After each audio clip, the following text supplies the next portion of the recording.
behavioral therapy is based on the idea that certain situations trigger false core beliefs that negatively impact our thoughts, emotions, behavior, and physical reactions.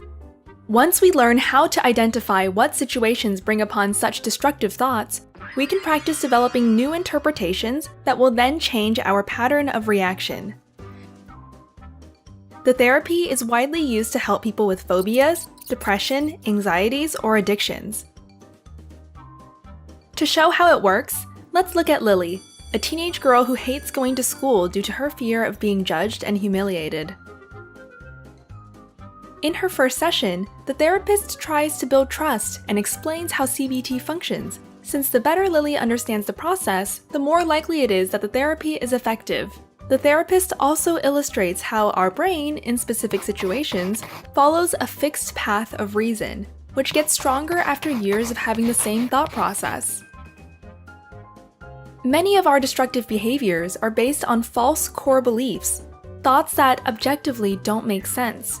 We acquired these false beliefs when we were too young to interpret others correctly. Throughout the therapy, Lily will try to unlearn these false beliefs and create new mental pathways that will replace the false beliefs she holds of herself with more realistic thoughts. Once Lily understands the process, the counselor begins to ask questions following the Socratic method, a form of argumentative conversation that stimulates critical thinking to draw out false ideas and underlying assumptions. "Would you like to tell me why you're here today?" starts the therapist. "Because I think I'm not normal," Lily responds. "You appear perfectly normal to me. Can you be more specific?" "I think I'm afraid of people." "So, you are afraid of me?" "No." "Do you feel socially insecure?" "I'm not sure what you mean." "Tell me how you feel about school." "I'm scared of going because they think I'm stupid." Throughout the interview, the counselor takes notes of Lily's answers and identifies the signs of social anxiety based on a false core belief. Lily believes she is stupid. For a homework, Lily should practice introspection. The goal? To find out which situations trigger her negative thoughts. She gets a learning journal to keep records of all triggers and other observations, such as self-talk or interpretations of particular events and people. During the following week, Lily becomes more aware of her thoughts and the physical reactions they trigger. By paying attention to her feelings, she identifies a specific pattern which occurs every time during math class. The moment her teacher begins to ask questions, her heart starts racing and her palms get sweaty.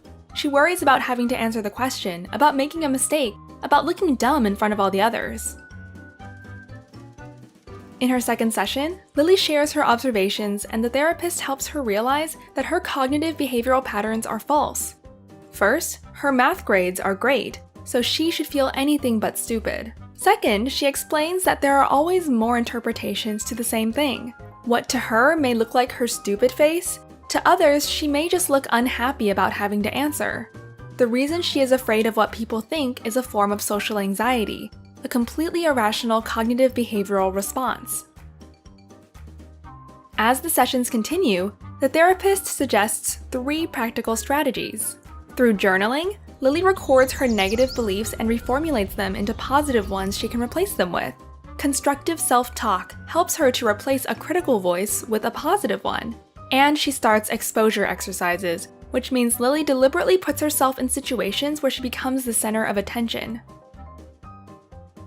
Along the way, the 2 set goals that are specific, measurable, achievable, realistic, and time-based. SMART goals give her control over how she progresses, thus helping her gain confidence in herself.